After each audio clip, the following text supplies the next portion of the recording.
Buenos días, mi nombre es Arminda Denis, trabajo en la planta de onco, nefro y endocrino del Hospital Dr. Neyrín, la 4 a izquierda. Vengo a dar una charla de enfermería como guía en la dieta del paciente renal. Nuestro objetivo de hoy es brindar información a los pacientes y familiares sobre el papel de enfermería en la educación y supervisión de la dieta en personas con enfermedad renal y ayudándoles a mejorar su calidad de vida y a que no tengan complicaciones. ¿Por qué es tan importante la dieta en la enfermedad renal? Porque ralentiza la progresión de la enfermedad, porque mejora su calidad de vida, porque optimiza la diálisis y prepara al paciente para un posible trasplante. Importante, la dieta tiene que tener unas necesidades nutricionales específicas dependiendo del estadio de la enfermedad y su tratamiento, si el paciente está en diálisis, si está en diálisis peritoneal, si es trasplantado. También hay que tener en cuenta otras enfermedades como la diabetes, la hipertensión. Por eso la dieta siempre debe ser personalizada y guiada por un nefrólogo o una dietista renal. El rol de enfermería en la dieta renal.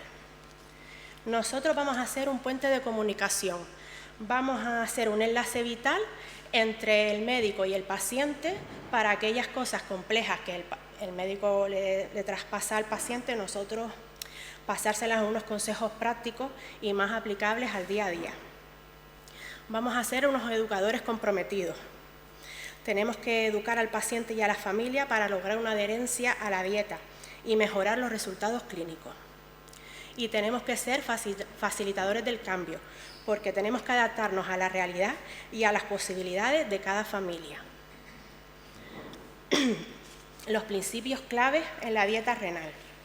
La dieta se enfoca en controlar el consumo de nutrientes que los riñones enfermos no son capaces de eliminar y de filtrar de manera eficiente y que podrían causar daño en el paciente. Ese equilibrio nutricional es fundamental para evitar complicaciones graves. Comprender estos beneficios y lo que nos podría empeorar al paciente en caso de que no estuviera en el equilibrio es fundamental para que el paciente participe de forma activa en su tratamiento. Vamos con el control de proteínas.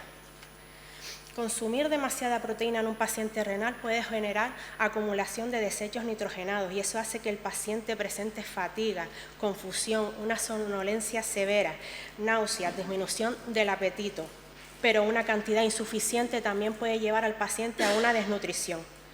Antes de la diálisis habrá una restricción de las proteínas de 0,6-0,8 gramos kilo al día para reducir las cantidades de desechos que los riñones tienen que filtrar. Pero cuando ya el paciente está en diálisis, esta cantidad aumenta para prevenir la desnutrición del paciente, ya que la máquina reemplaza lo que pierde con el tratamiento.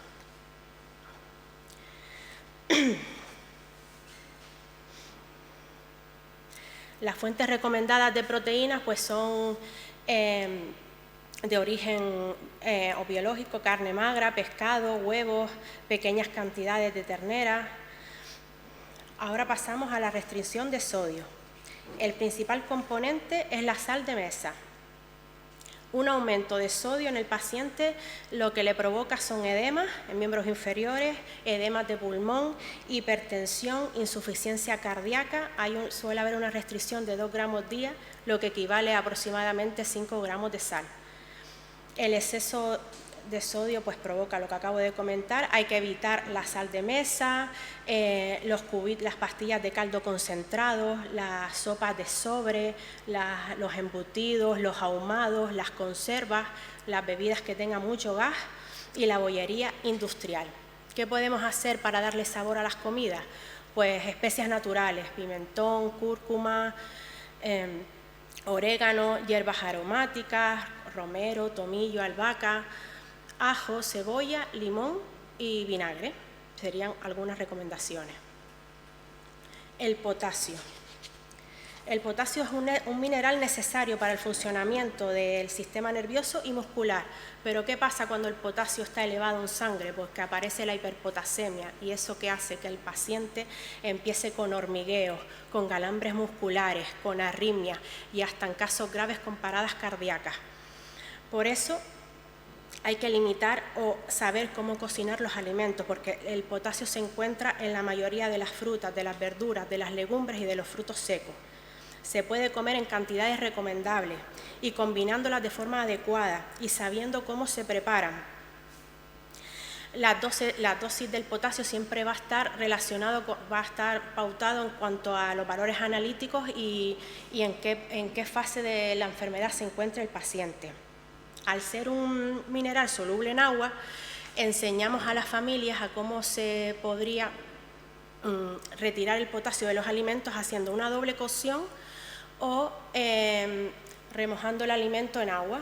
Pues si es una doble cocción, cocemos el alimento un rato, retiramos ese agua, volvemos a cocer y volvemos a retirar el agua, y si lo vamos a dejar en remojo, pues sería como unas 10 horas en remojo el alimento, desechando el agua como unas 2 veces y después cocinándolo. Las frutas que contienen más potasio son el plátano, el aguacate, el melón, los frutos secos como las ciruelas pasas y los dátiles. En las verduras nos encontramos con las papas, la batata, la verdura de hoja verde, la calabaza, el champiñón y el tomate. Otros alimentos que tenemos que evitar serían el chocolate, el cacao, productos integrales y las legumbres.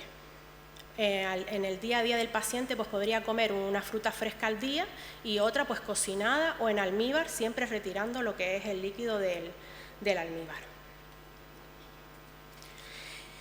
El calcio y el fósforo. En condiciones normales estos minerales se mantienen en equilibrio, pero en el paciente renal el fósforo aumenta en sangre y eso en consecuencia hace un rapto del calcio en los huesos y lo que lo lleva a otros sitios que son inadecuados como articulaciones y vasos sanguíneos. Por eso el paciente comienza con picores, dolor en articulaciones, calcificaciones de las arterias. Por eso el paciente debe de evitar leche y derivados, pescados, especialmente los azules, las yemas de huevo, las comidas precocinadas, panes y cereales integrales. Muchos pacientes necesitan tomar quelantes de fosfato, que es un tratamiento que le manda el nefrólogo para que ese fósforo se absorba en el aparato digestivo, impidiendo su absorción a la sangre y que se excrete por las heces. Control de los líquidos. Esto a los pacientes renales les cuesta un poquito más. El desequilibrio de los líquidos también tiene complicaciones severas como edema, dificultad respiratoria, acumulación de líquido en pulmones, sobrecarga cardíaca, hipertensión. En la diálisis intentan conseguir pues, un peso ideal o un peso seco, que es los líquidos de exceso que le quitan al paciente para dejarlo pues, más cómodo, sin que tenga esa sobrecarga de líquido, ni esa sensación de ahogo, ni ese mareo, intentando dejar la tensión regulada. Es un problema principal con el que se enfrenta el paciente, es ese control de los líquidos que tiene que hacer diariamente, que se suele calcular leucorina en 24 horas, más sumarle 500 mililitros. Se recomienda, cuando ya lo tenga calculado, pues ponerlo en un medidor, pasarlo a una botella y que el paciente solo beba de esa botella en 24 horas. Que lo haga en vasitos pequeños, que beba poquito a poco y que también chupe fruta ácida si tiene mucha sed, o también tome cubitos de hielo. También puede intentar estar más entretenido, no pensar tanto en lo que le queda por tomar de agua. También tiene que tener claro que no solamente son las bebidas lo que hacen que aumente el líquido, sino que hay muchos alimentos que tienen mucho porcentaje de líquido, que también habría que enseñar al paciente, así come mucha fruta, eso también eleva la cantidad de líquido diaria. En situaciones especiales, que si el paciente presenta diarrea, sudoración excesiva, ahí se podría aumentar el aporte de líquido. Es muy importante que entre sesión y sesión de diálisis pues el paciente no tenga una ganancia de peso de 1,5 kilos, y fines de semana pues podría subir un poquito más. ¿Qué vamos a hacer la enfermería para conseguir que todo esto se lleve a cabo? Pues haríamos una evaluación inicial del paciente, tendríamos que conocer sus hábitos alimenticios diarios, así como su nivel de comprensión, qué apoyo familiar contamos, con otras enfermedades también que tenga el paciente y que tengamos que tener en cuenta. Aportarle al paciente y a la familia materiales visuales que tengan guías claras de qué alimentos pueden comer, qué alimentos están moderados y qué alimentos están restringidos. Proporcionarle cuánto porcentaje en el plato tendría que haber de hidratos de carbono, qué porcentaje habría que haber de proteína y qué porcentaje de verdura.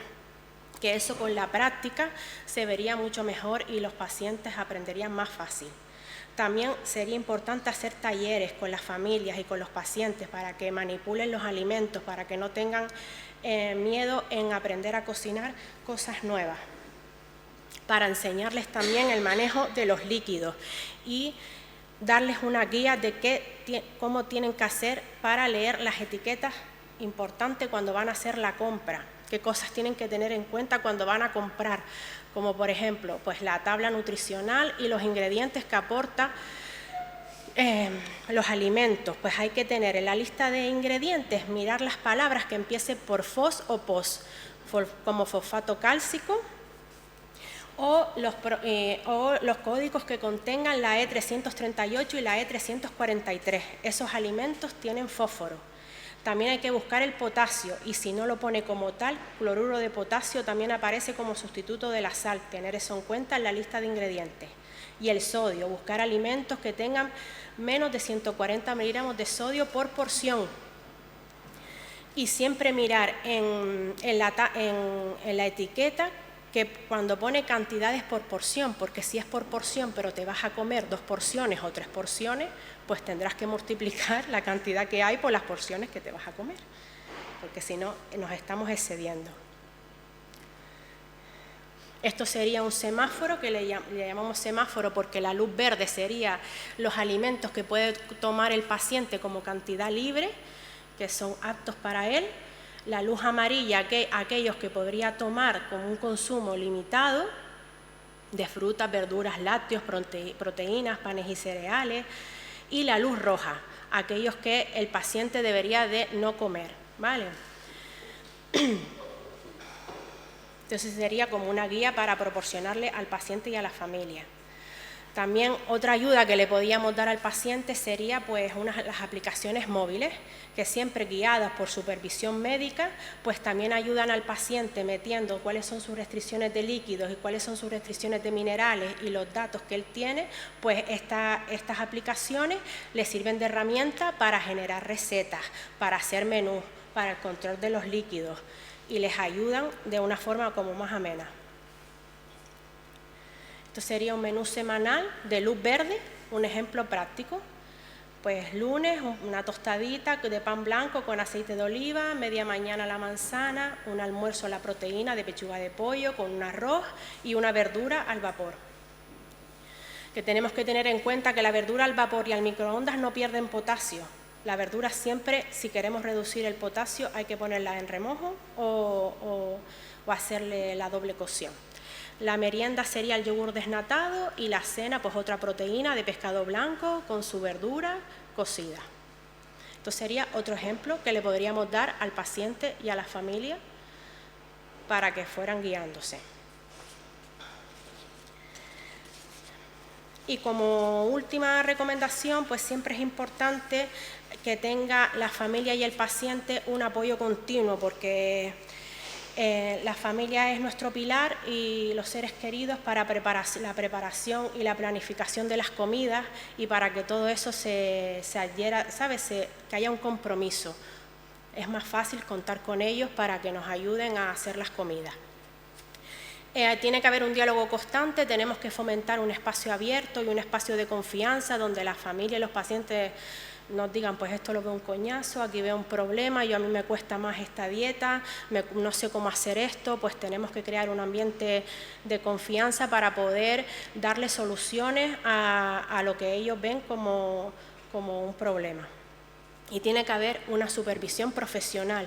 El equipo de enfermería tiene que ofrecer un acompañamiento continuo y ajustar la dieta en base a sus necesidades y a la evolución del paciente en cuanto a su tratamiento, porque tiene que ser continuado y en el tiempo, garantizando que la dieta sea efectiva, sea segura. Y para finalizar, pues enfermería su aliado en el camino hacia una mejor salud renal. La educación nutricional no es solo información, es un empoderamiento para tomar el control de su salud. Muchas gracias.